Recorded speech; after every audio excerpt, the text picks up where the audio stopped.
Bonjour à tous et bienvenue dans cette vidéo sur les indices. Nous sommes le 18 octobre. Donc je ne vais pas faire très long parce qu'il est actuellement très compliqué de comprendre ce que les indices veulent faire.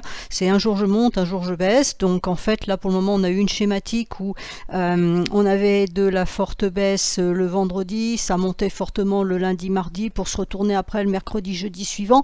C'est ce que nous avions la semaine précédente. A priori c'est ce qui se dessine pour le moment hein, puisque nous avons eu forte baisse vendredi après une forte hausse jeudi et lundi c'est fortement monté et aujourd'hui a priori ça continue à la hausse. Alors on va quand même voir ce qui se passe sur un petit peu plus long terme on va dire, hein, voir les choses, notamment ce qu'on pourrait envisager.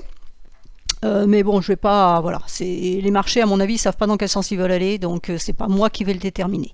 Alors la première chose évidemment, hein, c'est que on a les premières sorties vraiment notables des résultats du Q3 à partir de cette semaine, et ceci pendant 3-4 semaines à peu près. Le lourd va sortir cette semaine et la semaine prochaine. Donc aujourd'hui, after close, nous avons Netflix, donc on va voir ce que ça donne. Alors Netflix est associé au Nasdaq, donc ça peut éventuellement pousser un petit peu le Nasdaq. Et puis après, bon, il y a IBM, il y a Tesla qui sera after close aussi mercredi, qui sont à noter, Alcoa qui est aussi une très grande société bien évidemment. Voilà, si on regarde un petit peu, il n'y a pas dans les sociétés sur lesquelles on est focus d'habitude, là il n'y a pas vraiment. Bon, American Airlines, oui, c'est le transport AT&T, American Express, Schlumberger, donc il y a un certain nombre qui sont quand même des entreprises notables, on ne va pas dire le contraire, mais ce ne sont pas encore les grosses telles que Microsoft, Apple, Amazon, toutes celles que vous attendez. Bien évidemment, c'est pas pour cette semaine, ça sera sans doute pour la semaine prochaine. Je n'ai pas regardé le calendrier de façon plus précise. Donc, on va regarder les indices. Alors, les indices. Je reste baissière. Je suis très pénible, oui, je sais, c'est pas une nouveauté. Je vais rester baissière. Pourquoi? Parce que j'ai toujours cette schématique ici en 1, 2, 3, 4. Donc, je l'avais dit, je crois, dans une vidéo précédente que possiblement ici ce n'était pas un top final, hein, c'est-à-dire avec une reprise haussière de long terme, parce que ça pouvait aussi être une 4 qui n'était pas terminée. C'est-à-dire qu'en Elliott, quand on a une vague 2 qui est simple, on a une vague 4 qui est compliquée et réciproquement. Donc la vague 2 ayant été simple, hein, on peut le dire comme ça, parce qu'on a eu 4 bougies haussières, on était chercher un niveau, on est reparti violemment à la baisse, donc ça c'est la simplicité. On pourrait avoir une vague 4 effectivement qui soit compliquée. Alors pour le moment, c'est une hypothèse, hein, il n'y a aucune certitude. Alors ce que malgré tout j'ai remarqué, c'est que quand on met une extension Fibo ici comme ça, et on va le voir sur les autres indices, c'est la même chose, on atteint des niveaux clés. C'est-à-dire que là, vous voyez qu'on a atteint les 100%, donc là c'est ce matin, hein, 18 octobre, et on est sur les futurs, le marché n'est pas encore ouvert, et vous voyez que déjà on est allé chercher ça, et là on est en train de rétrocéder, et on est sur le niveau des 1,300...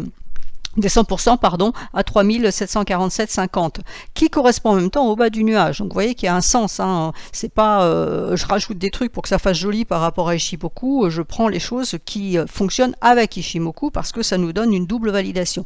Et donc là en l'occurrence on a atteint quelque chose. Alors maintenant en fonction des chiffres, et donc on a vu qu'il y aurait Netflix alors after close, donc ça va pas marcher dans le marché d'aujourd'hui, mais ça peut donner une impulsion pour demain, et puis Tesla après derrière. Est-ce que ça va nous permettre de casser les 100% pour éventuellement aller chercher la Kijun? C'est une possibilité. Mais si on regarde d'un point de vue purement technique, tant qu'on est sous la Kijun, de toute façon, on n'a pas d'information haussière sur le S&P, et on verra pour les autres, c'est la même chose. On n'a pas d'information haussière. Pour le moment, on est dans une correction. On a une tendance baissière. On est sous la Tenkan. On l'a cassé ici. On est revenu la prendre ici. On la recasse ici. Alors, on la casse, on a validé, on casse. Donc, comme je vous dis que le marché, c'est pas dans quel sens il faut aller. Hein, c'est écrit, hein, c'est pas moi qui l'invente. On a recassé ce niveau ici de Tenkan qui a surveillé, hein, le niveau des 3695. On tente une hausse, mais si on ne casse pas cette Kijun, on ne donne pas de signal haussier. Et donc par conséquent, on restera dans cette tendance baissière avec mon hypothèse qui tient toujours d'aller chercher un mouvement 5 ici. Alors le 5, il n'est pas pour le moment pas très défini puisque se calcule à partir du sommet de la 4. Donc si ma 4 elle est un petit peu plus haute ici, je vais avoir ma 5 qui sera un petit peu plus haute ici. On a entre 3300 et puis 3100. Hein, pour le moment, c'est pas précis, mais ça veut dire qu'on a un mouvement 5 à aller chercher quelque part. Normalement, le minimum, hein, c'est du 618 ici à 3390. Donc voilà, ça c'est le minimum à aller chercher. C'est pour ça qu'il ne faut pas s'emballer. On peut faire de l'intraday, comme je le dis toujours et beaucoup en ce moment, mais on n'est pas dans une situation où on peut dire qu'on a fait un point bas et que les marchés repartent à la hausse. Si je regarde le Dow Jones, alors le Dow Jones, on va avoir exactement la même chose. Donc là, j'ai une extension Fibo de long terme. Alors je vais vous mettre ça en hebdomadaire, on verra un peu mieux quand même. Voilà, donc mon extension correspond à ce mouvement correctif, hein. Donc on a 1, 2, 3, 4, 5. On est allé chercher un niveau clé qui correspond au 0,786, qui est un ratio qui ne me plaît pas personnellement, mais ce n'est que perso, qui est quasiment sur le même niveau ici que la Kijun mensuelle. Donc pour le moment on a tenu ce niveau, ça repart, on fait 3 bleus, et là au jour d'aujourd'hui, donc c'est la bougie hebdomadaire en cours, on est en train de tester ce niveau-là. Alors vous voyez que la lagging span a encore un petit chouïa, ben non, on n'a plus de chouïa, on est déjà monté chercher le haut, vous voyez, aujourd'hui sans doute, on est déjà monté chercher ce niveau-là à 30 770. Donc est-ce qu'on va avoir de la puissance encore dans le reste de la semaine, parce qu'on n'est que mardi matin quand même, pour aller chercher la Kijun ici à 31 388, qui est doublée de la Kijun hebdomadaire. On a la Tenkan ici qui descend, et la Tenkan elle a 30 090, elle se trouve exactement sur le même niveau ici que la Kijun, que le petit bout là de Kijun mensuel. Donc attention, on a encore une résistance ici. Donc maintenant, si les chiffres effectivement sont très bons, on peut envisager d'aller chercher ce niveau-là, mais là on a déjà quand même 3 bleus, hein. Donc ça voudrait dire que dans la semaine, il faudra aller chercher ça. Et si je le regarde en journalier, ben voilà, hein, sur les futurs de ce matin, donc on retrouve notre niveau mensuel qui est ici. Sur les futurs de ce matin, on est déjà allé chercher à Kijun et pour le moment ça ne passe pas. Alors peut-être que ça passera cet après-midi, hein. On a eu un gap ce matin, peut-être que ça va passer cet après-midi et qu'on aura la puissance pour aller chercher ce niveau-là. Donc vous voyez, là on a bien la Kijun mensuelle, la Kijun hebdomadaire sur le même plan que la SSB. Donc si ce niveau-là devait casser, ici on aurait une très belle résistance. Je ne supporte plus les bip-bip des camions qui reculent. C'est une abomination.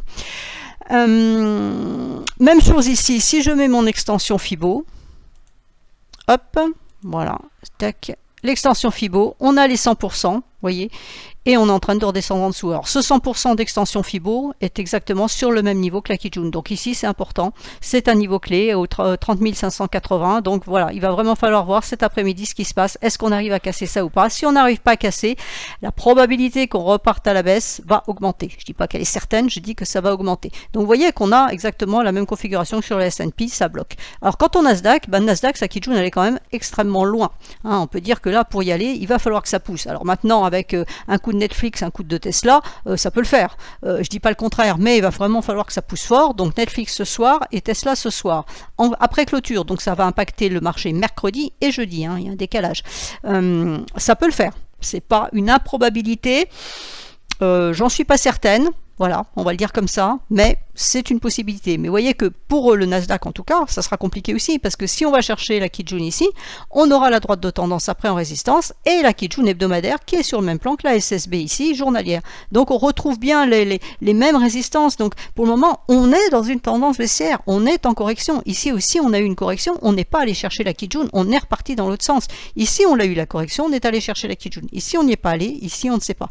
Donc, je n'avancerai pas du tout en prétendant que le point bas est fait, loin de là, parce que pour le moment, je n'ai absolument aucun signal qui aille dans ce sens-là.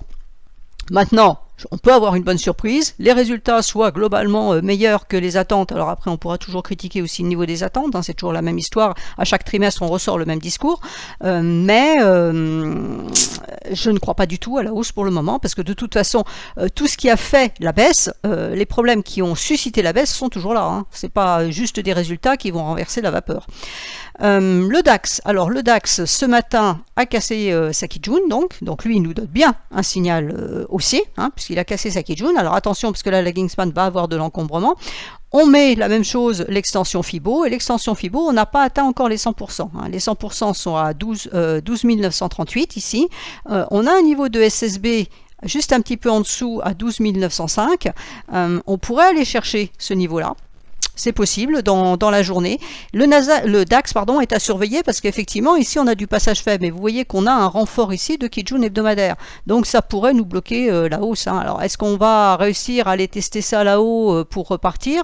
Donc ça serait aussi une information qui serait intéressante, c'est à savoir que si on allait chercher le twist et que ça ne passe pas, qu'on fasse une mèche là-dessus et qu'on repasse en dessous, on aurait vraiment la validation que le mouvement de baissier n'est pas terminé, qu'on repartirait, auquel cas ici ce ne serait pas un point bas.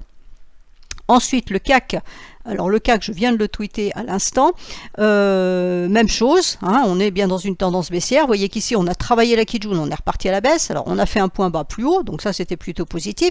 On a recassé la Kijun mensuelle, on a recassé hier la Kijun journalière, donc court terme, on redonne bien un signal haussier, hein, comme long terme ici.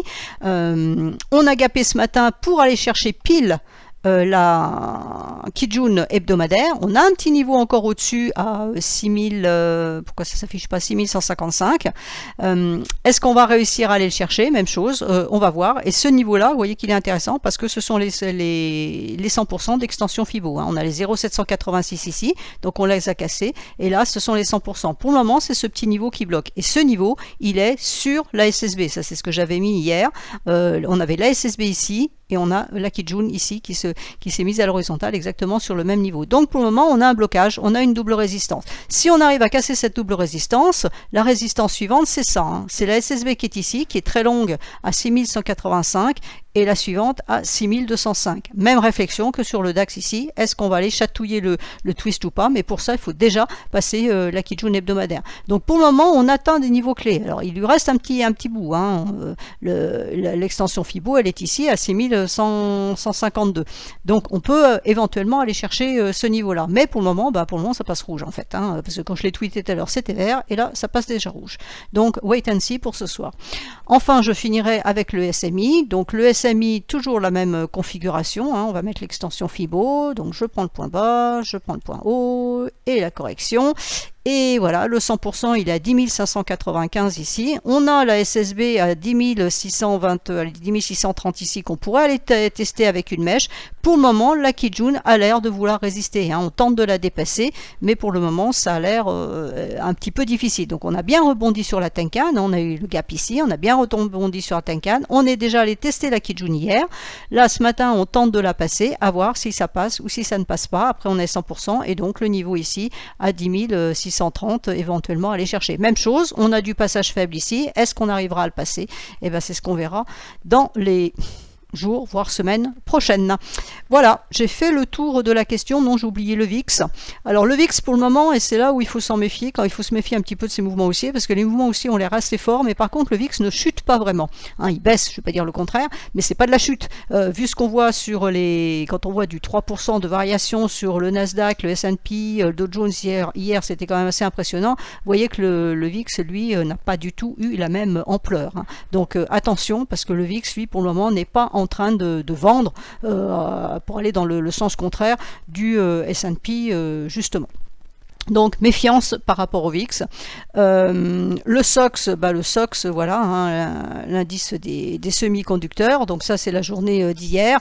On est monté et puis là on fait du rouge et on est en attente. Ça ne descend plus, ça ne monte pas. Donc c'est incertitude complète sur les 0,618, donc d'extension de tout ce mouvement ici. Je vous mets en hebdomadaire.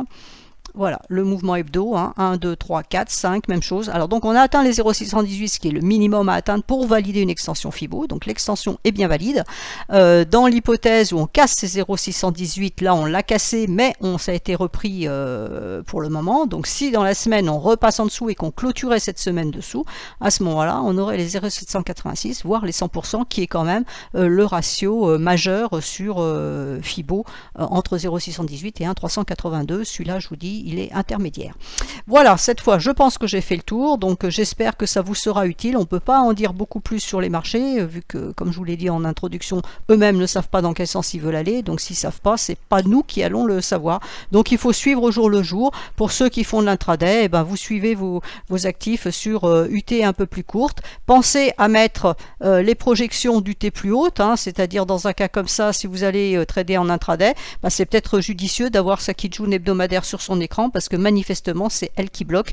Donc d'avoir la Kijun hebdomadaire, ça permet de voir ce qui se passe. Par contre, le nuage journalier ici n'a pas grand intérêt puisqu'on en est très loin. Donc ça c'est la petite aparté pédagogique du matin. On ne projette que les unités qui présentent un intérêt. Si vous êtes sur du H1 ou du M15, aller mettre la Kijun mensuelle n'a aucun intérêt. Mettre la Kijun journalière n'a aucun intérêt à l'instant T, hein, le moment où je parle. Par contre, la Kijun hebdomadaire a un intérêt parce qu'on a besoin des deux niveaux ici. Alors on peut mettre un trait, c'est aussi faisable, on mettra le trait pour la SSB. Parfois on ne peut pas mettre de trait, c'est-à-dire si on arrive par ici, on aura besoin d'avoir le nuage. Mais quand on peut mettre un trait pour représenter une Kijun, on peut le faire. Voilà, j'en ai fini. Je vous laisse à vos souris et je vous souhaite à tous une excellente semaine.